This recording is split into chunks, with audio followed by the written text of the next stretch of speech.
ಕೇಂದ್ರದ ಜನಪರ ಜನೌಷಧಿ ಕೇಂದ್ರಗಳನ್ನು ಮುಚ್ಚುತ್ತಿರುವ ರಾಜ್ಯ ಸರ್ಕಾರಕ್ಕೆ, ನರೇಂದ್ರ ಮೋದಿಯವರ ಜನಪರ ಯೋಜನೆಯಾದ ಜನೌಷಧಿ ಕೇಂದ್ರಗಳನ್ನು ಮುಚ್ಚುತ್ತಿರುವ ರಾಜ್ಯ ಸರ್ಕಾರಕ್ಕೆ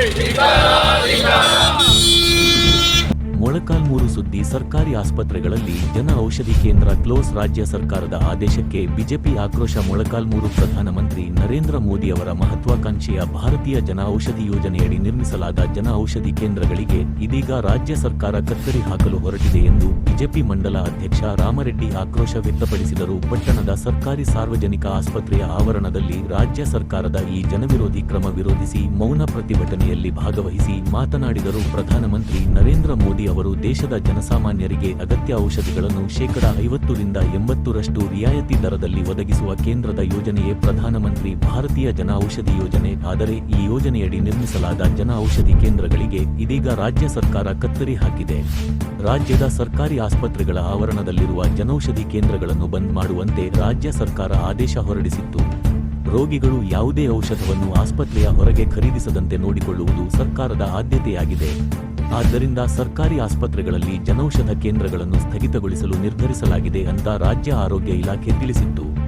ರಾಜ್ಯ ಸರ್ಕಾರದ ನಿರ್ಧಾರಕ್ಕೆ ಆಕ್ರೋಶ ವ್ಯಕ್ತಪಡಿಸಿದರೂ ಈ ನಿರ್ಧಾರ ಹಿಂಪಡೆಯುವಂತೆ ಆಗ್ರಹಿಸಿದ್ದಾರೆ.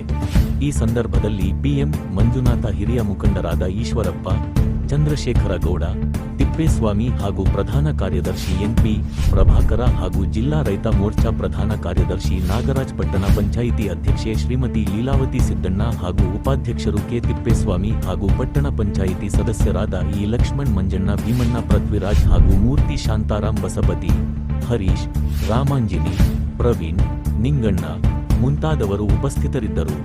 ಹೋಗತಕ್ಕಂಥದನ್ನ ನಮ್ಮ ಸಿದ್ದರಾಮಯ್ಯನವರ ಸರ್ಕಾರಕ್ಕೆ ಸಿದ್ದರಾಮಯ್ಯನವರು ಸಹಿಸಲಿಕ್ಕೆ ಆಗ್ತಾ ಇಲ್ಲ.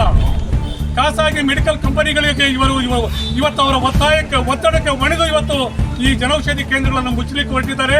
ಹಾಗಾಗಿ ಇದನ್ನು ನಾವು ಖಂಡಿಸ್ತಾ ಇದ್ದೇವೆ. ಇವತ್ತು ನಾವು ಮೌನ ಈ ಪ್ರತಿಭಟನೆಯ ಮೂಲಕ ಈ ಒಂದು ಯೋಜನೆಯನ್ನ ಸ್ಥಗಿತಗೊಳಿಸತಕ್ಕಂಥದನ್ನ ತಕ್ಷಣವೇ ಇದನ್ನು ರದ್ದು ಮಾಡಿರುವುದನ್ನು ವಾಪಸ್ ತಗೊಂಡು ಮತ್ತೆ ಜನೌಷಧಿ ಕೇಂದ್ರಗಳನ್ನು ಮುಂದುವರಿಸಬೇಕು ಅಂತೇಳಿ ಈ ಸಂದರ್ಭದಲ್ಲಿ ನಾವು ಈ ಒಂದು ರಾಜ್ಯ ಸರ್ಕಾರಕ್ಕೆ ಗೌರವಾನ್ವಿತ ಮುಖ್ಯಮಂತ್ರಿ ಆಗಿರ್ತಕ್ಕಂಥ ಸಿದ್ದರಾಮಯ್ಯನವರಿಗೆ ಈ ಮೂಲಕ ನಾವು ಒತ್ತಾಯವನ್ನು ಮಾಡ್ತಾ ಇದ್ದೀವಿ. ಖಂಡಿತವನ್ನು ನೀವು ತೆಗೆದುಕೊಂಡಿರ್ತಕ್ಕಂಥ ನಿರ್ಧಾರವನ್ನು ವಾಪಸ್ ಪಡಿಬೇಕು, ಜನೌಷಧಿ ಕೇಂದ್ರಗಳನ್ನು ಮತ್ತೆ ಮುಂದುವರಿಸಬೇಕು ಅಂತೇಳಿ ಈ ಸಂದರ್ಭದಲ್ಲಿ ವಿನಂತಿಯನ್ನು ಮಾಡಿಕೊಂಡು ನಾನು ಮಾತುಗಳನ್ನು ಮುಗಿಸ್ತಾ ಇದ್ದೀನಿ.